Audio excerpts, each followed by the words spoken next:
এই ভিডিওটা করতে গেলে চিরুনিটা নিয়ে বসতেই লাগে। হ্যাঁ, কাটবো কেন বলবে, কেন বলবে, আশ্চর্যটা ব্যাপার। জটিলাকে নিয়ে ভিডিও করতে বসলে আমার কাশি উঠছে। জটিলা কেমন করে আমাকে বকছে। একটু আগে চোপাকে নিয়ে করেছি, কাশি উঠিনি কিন্তু, দেখেছো তো। কাটবো কাটবো কেন বলবে, আমরা কি করেছি, কোন সাহস। এখন তো এটা বলতে পারবে না আমরা কি করেছি, কোন সাহস, কেন আমাদেরকে নিয়ে বলবে। এখনই কথাগুলি বলার আর কোনো জায়গা ওরা রাখেনি। হ্যাঁ, ওরা নাটক করছে ভিউজের জন্য, কারণ ভালো ভিডিও কেউ দেখে না, ওদের কাছে বলা থাকবে। আর আমরাও বলতে পারবো যে হ্যাঁ, নাটক করতে গিয়ে যে কথাগুলি বলেছো সেই কথাগুলির ভিত্তিতে কোনো কথা বলছি। এইবারের কথা হলে কি বলছো অর্পিতা দিদি? এইবারে কথা হচ্ছে, এর আগে কিছু কিছু লোককে থ্যাংক ইউ দিতে লাগে যারা কোনো কারণে হয়তো আমার উপর রাগ করেছিলে, মানে রিগার্ডিং কন্টেন্ট। হ্যাঁ, চোপার ফরে যখন করতাম অনেকে লাইক করতো, চলে গেছে চোপার এগেনস্টে বলার পর। অনেকে আবার গুলাবকে ভালোবাসতো, মাঝখানে আমি যখন গুলাবর ভুলগুলি বলছিলাম চলে গেছে। অনেকে তোমরা লিখছো যে কোনো কোনো কারণে তোমার উপর রাগ করেছি, কোনো কোনো কারণে যে বলছো অনেক সময় তোমাকে ভালোবাসতাম, অনেক সময় তোমার কথাতে রাগ করেছি। একটা কথাই বলবো, চিন্তাধারা মতভেদ হতেই পারে। আমি একটা জিনিস যেই অ্যাঙ্গেলে দেখবো, ওই যে গ্লাসটা অর্ধেক খালি আর গ্লাসটা অর্ধেক ভরা, ঠিক তেমনি একটা ক্যারেক্টার আমি এই জিনিসটা দেখছি, এই জিনিসটা জানছি, তুমি হয়তো এই জিনিসটাকে ওইভাবে দেখছো না, তখন মত পার্থক্য হতেই পারে।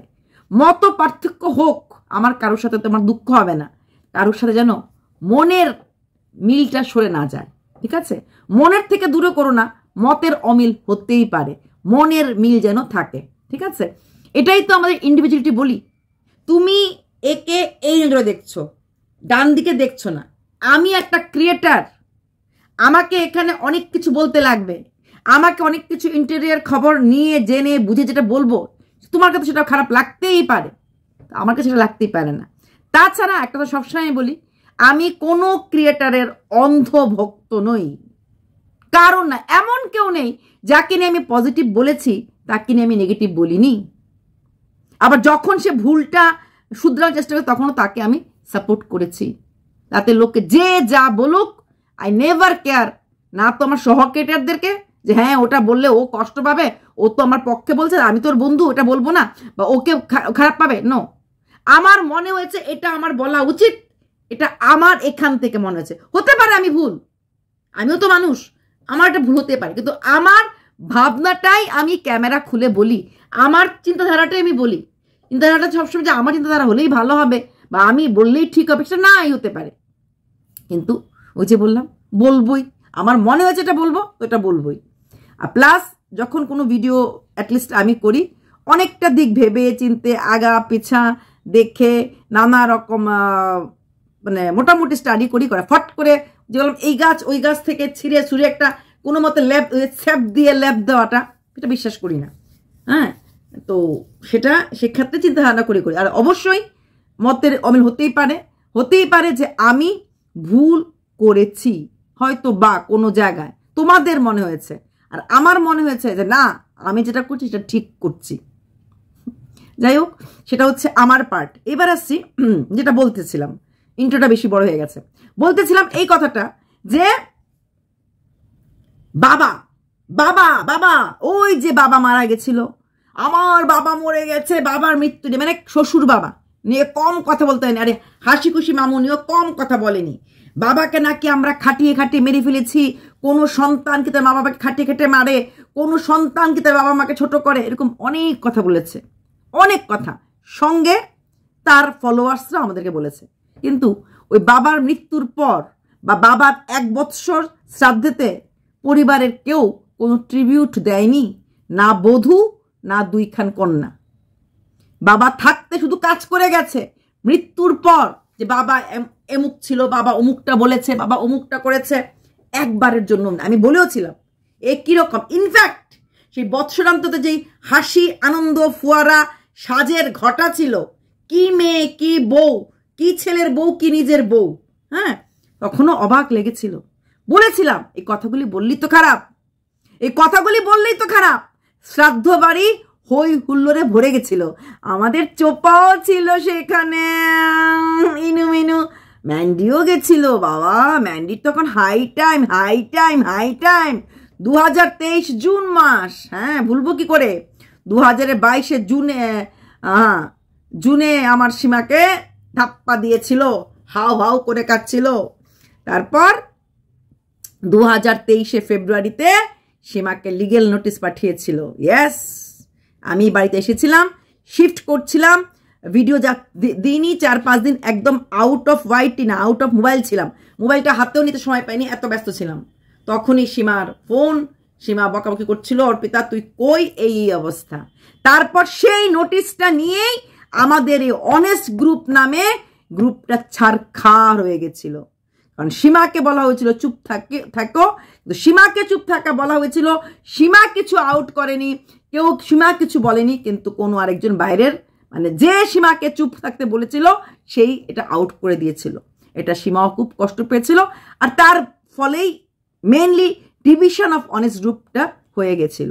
সব কিছুর নীরব সাক্ষী সবটাতে ছিলাম, সেই নোটিশটাও দেখেছিলাম, সেই ওই কি বলে অনেস্ট গ্রুপ ভাঙছে এটাও দেখেছিলাম, কি কি কথা আমাদের কলে হয়েছিলাম ছিল সেটাতেও আমি ছিলাম, কিছু করতে পারিনি। নীরব দর্শক হওয়া ছাড়া বুঝিয়েছিলাম, কেউ বুঝতে রাজি না, কারণ আমরা কেউ কারোর খাই না, কেউ কারোর পড়ি না, কারোর কথা শুনবো না, এটা আমাদের সবার একটা ব্যাপার আছেই। তো সেই বাবা, সেই মৃত্যু বাবাটাকে এখনো তোলা হচ্ছে। তখন আমরা বলেছিলাম বলে আমরা খারাপ হয়েছিলাম, বাবার বাড়ি, এটা আমার বাবার জায়গা। আজকেও শাশুড়ি মা বলছে যে বাবা তো নাই, তাহলে এখন আমি ঝামেলা কি করতে পারি বা কি বলতে পারি। বাবা থাকতে ওরা বাবাটাকে কোনোদিনই কেউ সেরকমভাবে দাম দেয় নাই, সেরকমভাবে বাবাকে কখনোই বসায় নেই। হ্যাঁ, ক্যামেরার সামনে এসে ওই চ্যালেঞ্জ ভিডিও, ফুচকা খাওয়া, চাউমিন খাওয়া, এরকম অনেক ভিডিওতে মাকে এনে বসিয়েছে, অনেক কমেন্ট পরে উত্তর দিত, তখন মাকে এনে বসিয়েছে। একটা সময় আমি ফ্যান ছিলাম চোপার, হাও হাও করে কেঁদেছি।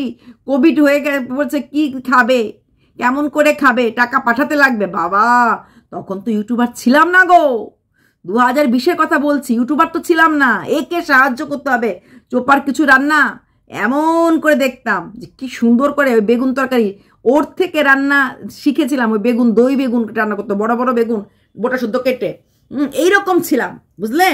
তারপর যখন কন্ট্রোভার্সি ক্রিয়েটার হয়ে আসলাম, যখন দেখলাম ভুলগুলি চোখে পড়তে শুরু করলো, চোরামিগুলি, না আমি কোনো অন্যায় কথা কোনোদিনই বলিনি, অফ ভিডিওর কথা কোনো প্রশ্নই আসে না বলার। অন ভিডিওতে যেগুলো দেখেছি গরমের মধ্যে ভদ্রলোক, এই বাবা মানে শ্বশুর যিনি ছিলেন, এইভাবে বসা, বৌমা শুধুমাত্র 4টা গ্লাস শরবত করে নিয়ে গেছে। দিনের পর দিন যখন দোতলা উঠছিল, বৌমার কাজের মধ্যে ছিল বোতলে জল ভরা আর শরবত করা। ওই দিনগুলি একটা সেকেন্ডের জন্য ভুলিনি। আমার অবাক লেগেছিল, শরবত করেছে, শুধু এই 1 গ্লাস মানে শুধু শরবতই দিল, হাতে কিছু খাবার দিল না, এরকম মনে হয়েছে।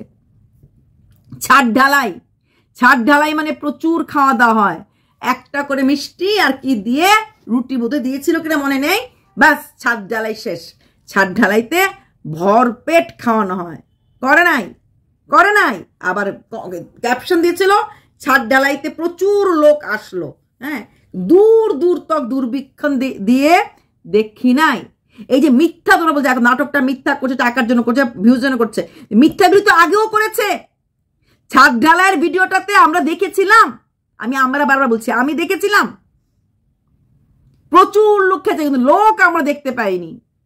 একটা রসগোল্লা রুটি বোধহয় কেনা রুটি এনেছিল, ব্যাস ওটা দিয়েই হয়ে গেছে ছাদ ঢালাই খাওয়া, এটা বলে ছাদ ঢালাই। আর লোকগুলি কারা? শ্বশুরের কলিগ, শ্বশুরের বন্ধু, যারা সারা জীবন কাজ করেছে।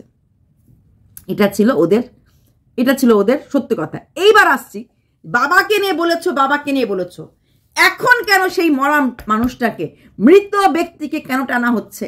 কেন বলা হচ্ছে বাবা নাই, বাবার বাড়ি চিরকালই বাবার মেয়েদের থাকে, বাবা না থাকলে এটা মার বাড়ি হয়, কিন্তু তার মানে এই না মার বাড়ি কখনোই বলা হয় না, মা বেঁচে থাকলেও বাবার বাড়ি বলা হয়, মা মরে গেলে পরে ভাইয়ের বাড়ি বলা হয়। তাহলে এখন কেন সেই মরা বাপটাকে টানা হচ্ছে? এখন যদি বাপ তুলে আমরা কথা বলি, তাহলে কি আমরা দায়ী হয়ে যাব? আমরা দায়ী হব? ওরা বাপ তুলতে পারবে, ওরা মা তুলতে পারবে, ওরা মিথ্যা বলতে পারবে, ওরা নাটক করতে পারবে, আমরা বলতে পারবো না। এই আইনের চোখ বাঁধা আছে, কিন্তু দূরের হাত বিদেশের হাত আছে, কিন্তু বিদেশি হাত আছে একদম। বাঙ্গালকে হাইকোর্ট না, বাঙ্গালকে সুপ্রিম কোর্ট দেখিয়ে দেওয়ার মতো ওদের ক্ষমতা আছে। ওরা নোংরামি করবে, বাকি কেউ কিছু বলতে পারবে না। সবাই দেখবে, চোখ বন্ধ করবে, দেখবে, চোখ বন্ধ করবে। টাইটানিক হোক আর ওদের জীবনে সুনামি আসুক, আমরা কিছু বলতে পারবো না। তো এটাতে গেল মৃত্যু বাপ। সে মৃত্যু বাপকে বারবার টানা হচ্ছে, তোলা হচ্ছে বারবার। জ্যান্ত বাপ তার কি হলো? মানে আমাদের এই কে লিখেছে, আমার দুষ্টু লিখেছে গিল্টি সোনা। আচ্ছা, ওই গিল্টি সোনা যে জ্যান্ত স্বামীটা, ওর সাথে কি হচ্ছে? ও তো জ্যান্ত, ও তো আছে জীবিত, ওকেও তো শেষ করে দিচ্ছে। মেয়েকে নিয়ে বসিয়ে মা তার বাপের নিন্দা করছে, তাহলে বাপগুলোর কোনো ইজ্জত নাই? তা এদেরকে আবার বাপ তুলে কথা বললে বা বাপ নিয়ে কোনো প্রশ্ন করলে এদের গায়ে লাগে। কিন্তু জ্যান্ত বাপকে মেয়ে বসে বসে ক্লাস 3-তে থাকতে কি হয়েছিল, বাপ কোথায় চলে গেছিল, এই কথাগুলি বলতে পারছে। কিন্তু সেই কথাগুলো যদি আমরা বলি, অতীত নিয়ে গাঁটবেন না, 2020-এ কি হয়েছিল না কিছু বলবেন না, আমাকে লিখে গেছে ওটার ব্যাপার তোরা করেছে আপনি, হ্যাঁ ওরা চিরুনি দেখিয়েছিল সেটা নিয়ে বলবেন না কেন? ওরা যে ক্লাস 3 ঘটনা বলছে এটা আমরা জানতাম, তখন তো এই সোনা পাগলি ভিডিও করতো না, তো ওটা যে ওরা বললো, ওরা ক্লাস 3, 1, 2 নার্সারি বলতে পারবে, আমরা বলতে পারবো না। এইটা বললে আমাদের দোষ, এটা বললে আমাদের দোষ, ওদের সমস্ত কিছু। আচ্ছা, এখানে একটা কথা বলি, আমাকে অঞ্জনা লিখে গেছে যে ছোট জামাই, যেটা বলেছিলাম মানে সোনা পাগলির হাজব্যান্ডকে আমি কোনোদিনও দেখিনি ওদের বাড়িতে আসতে। তো অঞ্জনা বলল সোনা পাগলির বর নাকি একবার এসেছিল চোখ দেখাতে ওদের বাড়িতে অনেক আগে। এটা অঞ্জনা মানে ভিউয়ার্স বলেছে, আমি কিন্তু দেখিনি। আমরা তো আর সবসময় সব ভিডিও দেখা, ধরো আজকে আমি দেখলাম না অমুকের ভিডিও, এবার আজকে আমি মোর ভিডিও দেখলাম না, স্কিপ করে যেতে পারি। তো হয়তো এমন কোনো ভিডিও আমি স্কিপ করে গেছি, দেখিনি, হয়তো কত সময় কত জায়গায় থাকি, সবার ভিডিও দেখি নাকি দেখি না। তো সেখানে নাকি ও বলেছে যে এসেছিল চোখে রাখতে রাখতে, কিন্তু আমি তার দেখে আরেকটা ফ্যাক্টরা, তার মানে ছোটো জামাই যদি কোনো একদিনের জন্য এসে থাকে এবং ভিডিওতে দেখিয়ে থাকে ছোটো জামাই এসেছে বলে, তাহলে ছোটো জামাই এখন আসে না কেন? ছোটো জামাই এই বাড়িতে এসেছে, চোখে রাখতে দেখিয়েছে, তাহলে এখন কেন আসে না? ফ্যাক্টরটা কোথায়? জামাইয়ের বাড়িতে শাশুড়ি গাটিপুস কিনে থাকতে পারে, শাশুড়ি থাকতে পারে, জামাইয়ের বাড়িতে বউয়ের মা, বৌদির মা পর্যন্ত চলে গেছিল থাকতে দেখেছিলাম, বড় বৌদি থাকতে পারছে, তাহলে জামাই এই বাড়িতে একদিন এসেছিল, তাহলে এখন আসে না কেন? জটটা কোথায় পাকিয়েছে, কে পাকিয়েছে, কোন জায়গায়, কিসের জন্য? এটার প্রশ্ন না? আর এই যে ভাগ্নিকে নিয়ে বসে বসে এই ভিডিওগুলি করছে মা, এটা মামি মামা দেখছে না যে মামা নাকি প্রচন্ড মেপে কথা বলে, মেপে চলে, মেপে সবকিছু, মানে শিক্ষার মোড়ক একজন মামা বসে থাকে। সে মামা যে ছোটদি তুই ভিউজ কামা, তুই নাটক কর, কিন্তু আমার ভাগ্নিটাকে নষ্ট করিস না। মামা দেখছে না? মামা দেখছে না ক্লাস 10-এ পড়ার ভাগ্নি কিভাবে ইনস্টাগ্রামে রিলসগুলি করছে? নাকি ঠিক যেভাবে মামি ক্লাস 12 পরীক্ষা দিতে দিতেই পালিয়ে উড়ঞ্চু গচ্ছন্তু হয়েছিল, সেই অবস্থায় ভাগ্নিকেও ট্রেন করছে, ট্রেন করেছে ক্যামেরা ধরতে, ট্রেন করেছে চলাফেরাতে, ট্রেন করেছে সাজতে গুজতে, এখন কি ভেগে বিয়ে করাও ট্রেন করছে? কারণ মামি যখন ভেগে বিয়ে করার পরও এত বড় ব্লগার হয়ে বাড়ির সুপ্রিমো হতে পেরেছে, সুপার পাওয়ার হতে পেরেছে, তাহলে কেন আমি ভেগে যাব না? তাহলে আমিও হয়তো কোনো বাড়িতে গিয়ে ওইরকম ভাবে মামির মতো সুপ্রিমো হবো। তাছাড়া আমি তো ইনস্টাগ্রাম রিলস করে নায়িকা হয়ে যাচ্ছি, প্লাস আমি ইউটিউব ব্লগিংও শিখে গেছি, ক্যামেরা ধরা শিখে গেছি, সেটাই কি ধরে নেব? এখানে আরেকটা প্রশ্ন আমাকে বলেছ যে কদিন আগে নাকি ওরা জটিলা বলেছিল যে আমি আর ননদে ব্যবসা করতে শুরু করতে যাচ্ছি, একটা ব্যবসা করতে যাচ্ছি। হ্যাঁ, এটা কি সত্যি না? আমি জিজ্ঞেস করেছো যায় আমাকে। হ্যাঁ, এটা সত্যি, ব্যবসা করার কথা ও বলেছিল। ব্যবসাটা যে এটা হবে বুঝতে পারিনি, বলেছিল। আমি ভেবেছিলাম হয়তো বিউটিশিয়ানের কোর্স তো করেছে, চলছে না, হতে পারে বিউটিশিয়ানের কোর্সটাতে ওই শাড়িটারি পরিয়ে দেবে, কারণ এই ছোট বোনটা ভালো শাড়িটারি পরতে পারে, এরকম কোনো বিউটি পার্লার খুলবে এরকম কিছু, কারণ ছোট বোনের কিছু থাকতে লাগবে এখানে, কারণ বাড়িটা করতে লাগবে, বাড়িটা করতে গেলে দেখাতে লাগবে যে ও বাড়ি ঘর ছেড়ে এই গলিতে এই পাড়াতে আছে। কারণ ওই এলাকার থেকে যদি গভর্নমেন্ট হাউস নেয় তাহলে ওই এলাকার একটা কিছু হতে লাগবে। জায়গাটা তো আগেই কিনে রেখেছিল, জমিটা তো আগেই কিনে রেখে, জমিটার মধ্যে কিছুটা তৈরি করবে, কি বলে ভিটা পূজা হয়েছে, ভিটা পূজা জমি কিনলেই লোক করে না, ভিটা পূজাটা ওই কিছু তৈরি করার আগে করবে। তো সেখানে দাঁড়িয়ে তাহলে ওকে থাকতেই লাগতে পারে, ততক্ষণ মতো না গভর্নমেন্ট থেকে স্যাংশনে আসছে, ততক্ষণ মতো না বাড়িঘর করতে পারছে, থাকতে লাগবে, দেখাতে লাগবে যে আমার বাড়িঘর নেই, বাপের বাড়িতে পড়ে আছি, দেখাতে লাগবে। আর এইসব করার জন্য মানুষ প্রচুর নাটক করতে পারে, প্রচুর নাটক করতে পারে, প্রচুর নাটক করতে পারে। সিঙ্গেল সিঙ্গেল বলে এমনও আমি ইউটিউব না রিয়েল লাইফে শুনেছি, এরকম ডিভোর্স কেস ফাইল হয়ে গেছিল, তারপর কি চাকরির লিস্টে নামের জন্য বলছিল না ডিভোর্স চলছে, ডিভোর্স কেস চলছে, বিয়ে ভেঙে যাবে বলে এরকম করে বলে টলে যা হয় কান্নাকাটি, না ওদের বাড়ি না নর্মাল কাহিনী, তো কান্নাকাটি করে বিশাল অবস্থা যা হয়, যেটা মন্ত্রীকে ধরেছে কান্নাকাটি, না ডিভোর্স হয়ে যাচ্ছে, এটা তো মন্ত্রীও জানে, এটা তো মিথ্যা না, ডিভোর্স কেস হয়েছে কোর্টে, এলাকার সবাই জানে। ও মা, যেই চাকরিটা পেয়ে গেল মিউচুয়াল করে দিল, পরে শোনা গেল ডিভোর্স কেস করা বা লাগালাগি দূরে দূরে থাকা ঝগড়াঝাটি যা কিছু ওরা করেছে কিনা শুধুমাত্র গভর্নমেন্ট চাকরিটা পাওয়ার জন্য, গভর্নমেন্ট চাকরি এবং প্রপার পোস্টিং, একামে বলে বলে ডিভোর্স কেসটা দেখালো। তারপর যেই চাকরিটা হয়ে গেল, পোস্টিংটা হয়ে গেল, আবার মিল হয়ে গেল। তো মানুষ নটঙ্কি রিয়েল ভার্চুয়াল সব জায়গাতেই করে, সবভাবেই করে।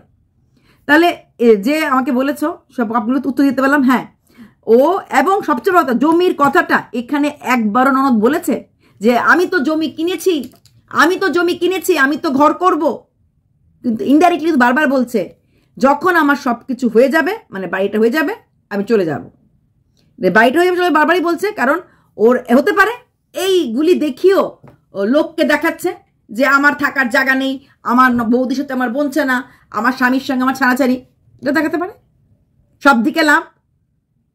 কিন্তু কথা হচ্ছে জ্যান্ত বাপের অপমান সঙ্গে সঙ্গে মৃত বাপের অপমান। সেই ভদ্রলোক যে পৃথিবীতে নেই, চলে গেছে, তাকে এভাবে অপমানগুলি না করলে কি হতো না? আর আমরা যখন কিছু বলেছিলাম তোমরা আমাদেরকে কম ধোয়ানি দেওয়ানি, হ্যাঁ, মানে বাপের শ্রাদ্ধ নিয়ে ওরা নাটক করেছে। একটা মানুষ মৃত, সে মৃত ব্যক্তিটাকে ওরা ছাড়েনি, এখন জ্যান্ত বাপকেও ছাড়ছে না। কি মরা বাপ কি জ্যান্ত বাপ, কোনো বাপকেই ছাড়াছাড়ি নেই। বাপ নিয়ে তুলকা আনাম না, বাপের নাম ভুলিয়ে ছাড়বো, এর কথা শুনেছিলাম। এদের অবস্থা নেই, তোর বাপের নাম ভুলিয়ে ছাড়বো, ও তো এই অবস্থায়। একটা বাচ্চা মেয়ে তার বাপকে নিয়ে যা তা বলছে, কার সাথে বসে? মার সাথে বসে। তো বাপ নিয়ে তুলকালাম, জ্যান্ত বাপ মরা বাপ। বাই।